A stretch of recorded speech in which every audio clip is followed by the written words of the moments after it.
Selamat datang di podcast Bagi Horor.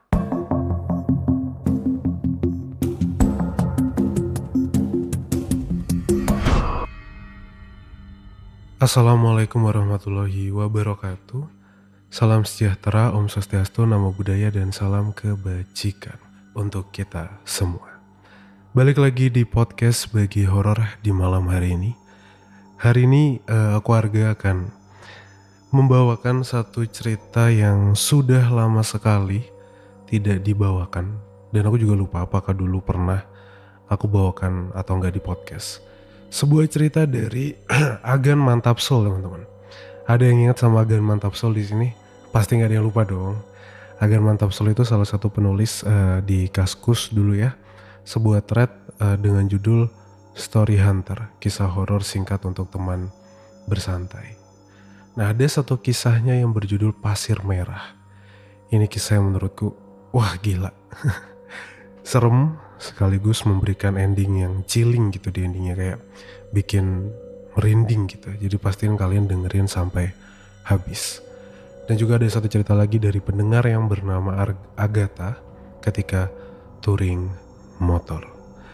Untuk menemani malam kalian sebelum menjelang tidur, karena aku dengar banyak yang dengerin podcast Bagi Horor menjelang tidur karena nggak ada jump scare-nya. Tenang, di podcast Bagi Horor nggak akan ada jump scare-nya. Pure bercerita dan menemani waktu kalian sebelum tidur. Kita akan segera masuk ke ceritanya, tapi buat yang belum follow Spotify podcast Bagi Horor, di follow. Buat yang belum nyalain lonceng notifikasi, dinyalain. Yang di YouTube juga begitu ya teman-teman ya. Jangan lupa di subscribe, jangan lupa di like, bantu podcast Bagi Horor teman-teman. Minta support kalian dan juga nonton live-nya setiap hari Senin sampai dengan hari Jumat jam 9:30. Oke, langsung aja kita masuk ke cerita-cerita untuk hari ini. Pasang headset kalian, tutup pintu, matikan lampu. Podcast Bagi Horor siap membagikan ceritanya. Selamat mendengarkan. Cerita pertama, Agatha dan touring motor. Halo semua, perkenalkan, namaku Agatha. Aku mau cerita tentang pengalaman horor yang pernah aku alami waktu aku sama teman-teman itu touring naik motor. Jadi waktu itu aku berempat aku sama 3 temanku lagi, yaitu Ranti, Iwan, dan Fikri. Kita mutusin buat touring naik motor ke kota B. Kita udah lama ngerencanain perjalanan ini, jadi semuanya excited banget. Kita berangkat pagi-pagi dari Jakarta dengan 2 motor. Aku boncengan sama Ranti dan Iwan bonceng sama Fikri. Perjalanan berjalan dengan lancar. Cuaca cerah, jalanan juga sepi, dan kita menikmati perjalanan dengan obrolan seru sepanjang jalan. Pas sampai di kota B, kita langsung menuju tempat wisata yang udah kita rencanain. Kita ngabisin waktu seharian di sana, nikmatin pemandangan, makan bareng, terus foto-foto. Menjelang sore, kita mutusin untuk pulang. Perjalanan pulang awalnya berjalan dengan lancar, tapi pas sudah mau masuk daerah yang lebih sepi jalanannya, si Ranti ini tiba-tiba bilang kalau dia itu ngerasa nggak enak badan. Agatha, aku ngerasa pusing banget deh. Perut aku rasanya mual, badan juga sakit semua, kata Ranti dengan wajah pucat. Aku langsung khawatir dong di situ. Iya sabar ya, kita habis ini cari tempat buat berhenti kok. Sabar ya, kuatin dikit lagi. Tapi kondisi Ranti makin parah. Dia akhirnya berhenti pinggir jalan, dia muntah-muntah. Dan kelihatan lemah banget, lesuh, letih. Kita semua jadi panik dong di situ. Untungnya Irwan itu bilang kalau dia punya saudara, Pak D-nya, yang tinggal gak jauh dari situ. Kita sepakat buat bawa Ranti ke rumah Pak D-nya Irwan. Setelah perjalanan singkat, sampailah kita di rumah Pak D-nya Irwan. Pak D-nya yang namanya Pak D Tono langsung nyambut kita dengan ramah. Tapi pas lihat kondisi Ranti, wajahnya langsung berubah serius. Ini anak kenapa? Kok lemes banget? Tanya Pak Detono. Irwan cerita tentang kondisi Ranti yang tiba-tiba sakit parah. Pak Detono ngangguk-ngangguk sambil merhatiin Ranti dengan seksama. Dia bilang, kalau Ranti kemungkinan diikuti sesuatu yang tidak terlihat. Ranti, kamu sedang haid ya? Tanya Pak Detono tiba-tiba. Ranti yang lemah cuma bisa ngangguk pelan. Pak Detono langsung minta izin buat bantuin Ranti. Dia ngajak kita semua masuk ke dalam rumah dan nyuruh kita duduk di ruang tamu. Ranti dibawa ke kamar belakang buat dirawat. Pak Detono tuh mulai baca-baca doa. Aku gak ngerti sama sekali. Suasana di rumah itu juga berubah rasanya. Dari yang tenang, nyaman, tiba-tiba jadi seakan-akan mistis. Terus tegang gitu hawanya. Aku sama yang lain cuma bisa duduk diam, berdoa supaya Ranti gak kenapa-kenapa dan cepat sembuh. Setelah beberapa waktu, Pak Detono keluar dari kamar. Wajahnya dengan lebih tenang daripada yang tadi.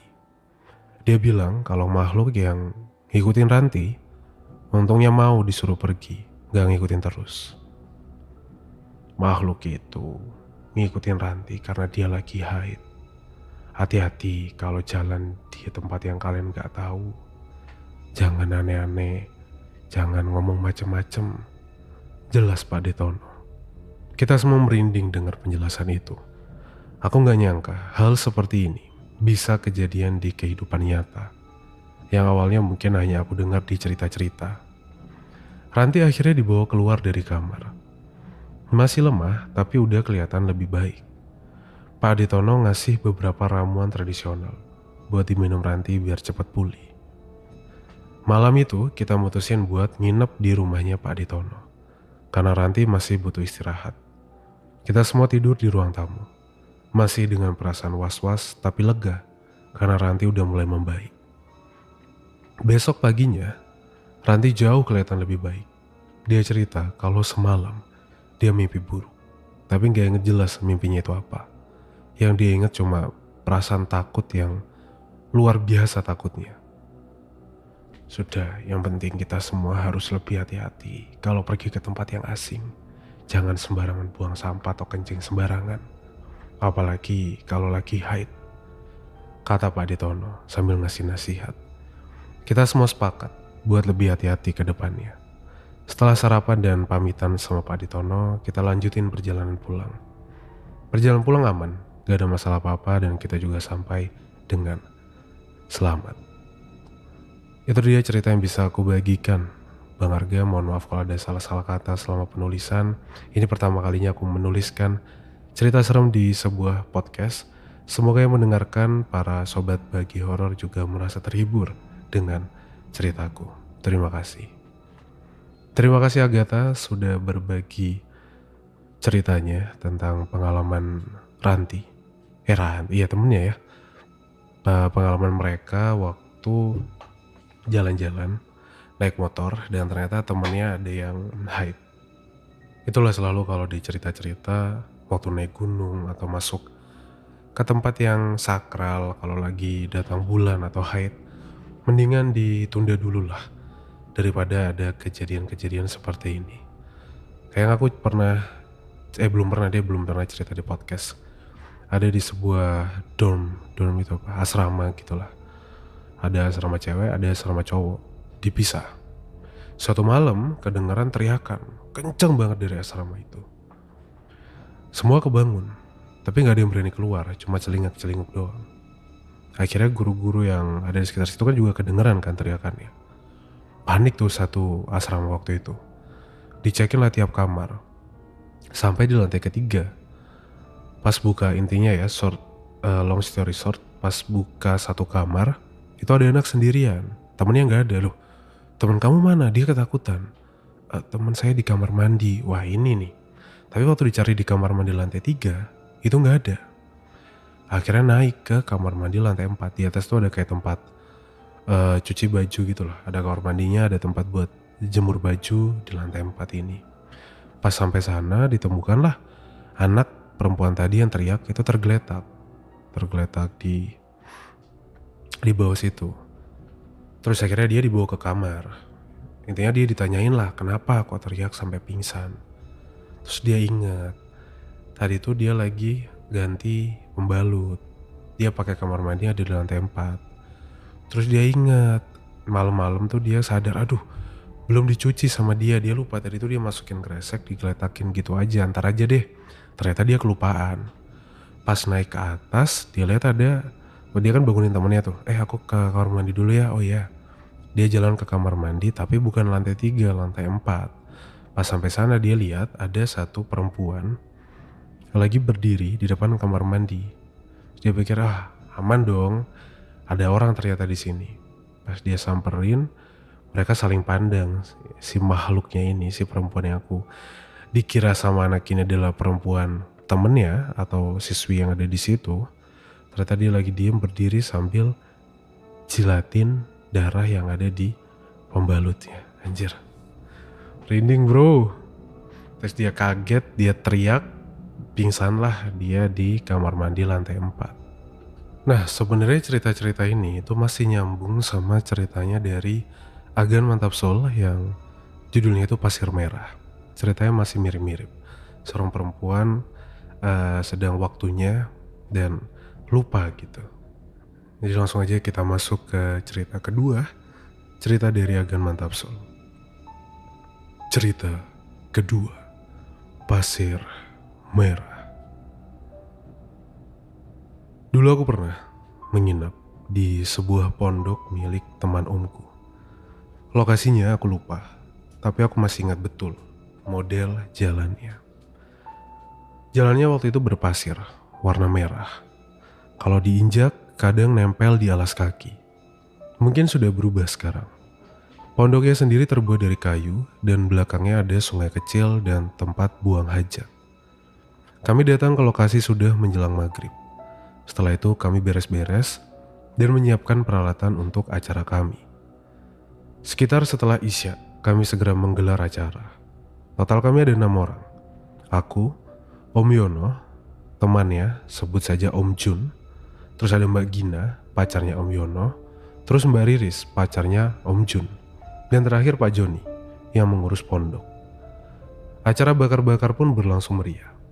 Gak ada perasaan aneh atau apapun lah, semua aman. Kami pun terlena hingga malam semakin larut. Dina, anterin Mbak yuk.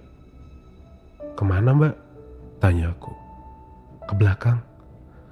Aku segera melesat ke belakang bersama Mbak Gina. Lalu kami menuju ke sebuah kakus di belakang pondok. Mbak Gina masuk dan gak lama keluar lagi. Anehnya, itu gak ada bunyi air mengalir. Cuma ada suara benda jatuh. Acara pun terhenti. Kami sudah ngantuk. Lalu kami pun tidur satu persatu. Entah jam berapa, aku tuh dengar keributan. Setengah sadar aku mendengar suara Om Yono, omku. Tanganku ditarik. Aku dibangun paksa dan ditarik bangun. Awalnya aku males, sampai ada suara mengaum di dekatku. Aku langsung tersentak dan kabur secara refleks. Di luar nampak Mbak Riris berdiri dengan wajah pucat sambil nangis dia memegang tangannya. Waktu menjelang subuh, Mbak Gina masih kerasukan. Pak Joni sudah berusaha dan hanya bisa membuat Mbak Gina tenang.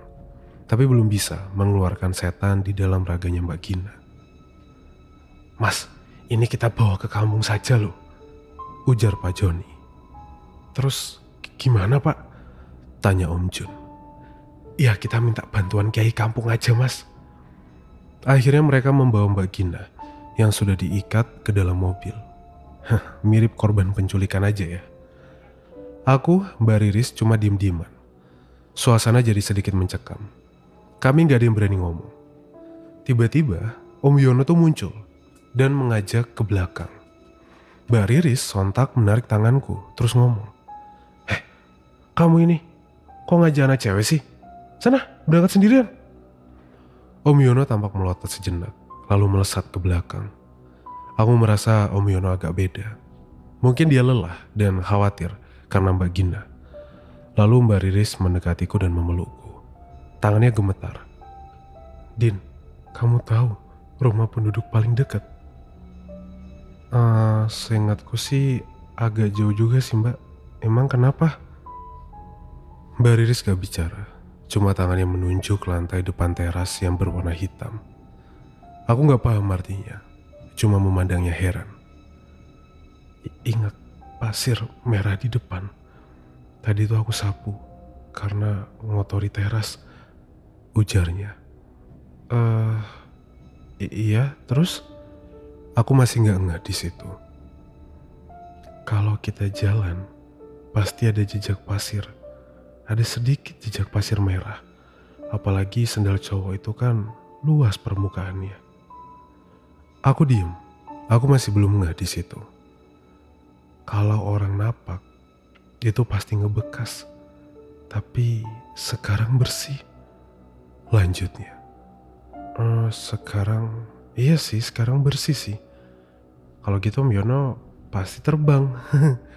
Hah? Aku baru paham. Kalau orang menapak, pasti ke bawah itu pasir. Tapi Om Yono enggak. Opsi yang ada, yaitu Om Yono enggak napak tanah. Aku langsung memeluk Mbak Riris balik. Tangan Mbak Riris dingin sekali. Wajahnya tampak pucat, ketakutan. Gak lama, HP ku berbunyi di kamar. Aku super kaget saat itu. Sumpah demi apa telepon malam-malam. Aku celingukan. Takutnya ada Om Yono yang tadi. Dirasa aman, aku mencoba melepas pelukan Mbak Riris. Tapi dia meluk aku kuat-kuat. Mbak, ada telepon tuh. Aku ambil dulu ya. Jangan. Takutnya dia muncul lagi. Kamu bisa diambil nanti. Ujar Mbak Riris, setengah marah. Bikin aku kesel saat itu. Enggak mbak, kayaknya aman deh. Aku ambil dulu ya. Aku menggeliat melepaskan diri. Aku tahu, Mbak Riris lah yang ketakutan dan gak mau ditinggal. Ya udah, tapi cepet ya. Aku melesat ke kamar dan mengambil handphone. Sebuah telepon dari Om Yono. Halo Om? Dina, kamu di sana? Ujar Om Yono kencang. Iya Om, sama Mbak Riris. Oh, sama Riris ya? Oke, kalau gitu kamu keluar dulu ya. Om ada yang pengen omongin. Setelah itu panggilan terputus. Aku kembali ke ruang tamu. Mbak Riris masih di sana. Semakin pucat. Hawa memang sangat dingin. Mbak, aku mau keluar bentar ya. Kemana? Jangan keluar. Nanti dia nangkep kamu. Tadi Om Yono telepon nyuruh keluar. Kamu yakin itu dia? Hati-hati, ntar kayak yang tadi lagi. Mbak Riris bangun dan menghalangi pintu. Aku agak takut juga sih posisinya di situ. Takutnya telepon yang tadi palsu. Mbak Riris gak bisa menutupi rasa takutnya. Sepertinya dia takut ditinggal. Tapi aku melihat kelipan di luar. Aku berlari menerobos Mbak Riris dan menuju sumber cahaya. Gak tega aku sebenarnya sama Mbak Riris. Aku gak noleh sama sekali. Di sana, mobil Om Jun itu terparkir dan aku langsung masuk ke dalam. Kami pergi ke arah kampung dan menuju sebuah rumah. Di sana, semua udah kumpul. Bahkan Mbak Gina udah sadar. Nah, ini anaknya. Ujar bapak yang terlihat sepuh, memakai baju putih. Setelah itu Om Yono itu cerita, kalau tadi kami berangkat tuh bareng-bareng. Bahkan katanya aku juga ikut. Tapi pas di kampung, aku tuh turun dari mobil, terus aku lari. Om Yono bingung, tapi dia memprioritaskan Mbak Gina. Lalu setelah diatasi, aku ditelepon, dan ternyata aku masih di pondok sama Mbak Riris. Om Yono maksa aku masuk ke sebuah kamar di situ. Dan yang paling ngeri, Mbak Riris itu tidur di sana. Din, tadi tuh Om kaget pas kamu bilang sama Riris. Riris sudah dari tadi di sini. Bahkan dia ikut ngaji tadi. Aku tercekat di situ. Om tadi tuh sempat curiga kalau yang naik itu juga bukan kamu yang asli. Tapi Om lihat pasir merah ikut sendalmu. Om akhirnya percaya. Soalnya kamu yang pertama tadi kakinya bersih. Gak lama itu Mbak Gina ngamuk lagi di situ. Terus aku ditanyain, apa terjadi sesuatu? Aku bilang kalau Mbak Gina itu begitu setelah dari kakus di belakang pondok. Para pria langsung melesat ke lokasi dan baru balik saat pagi. Mereka menemukan pembalut Mbak Gina mengambang di atas air dan masih ada darah di atasnya.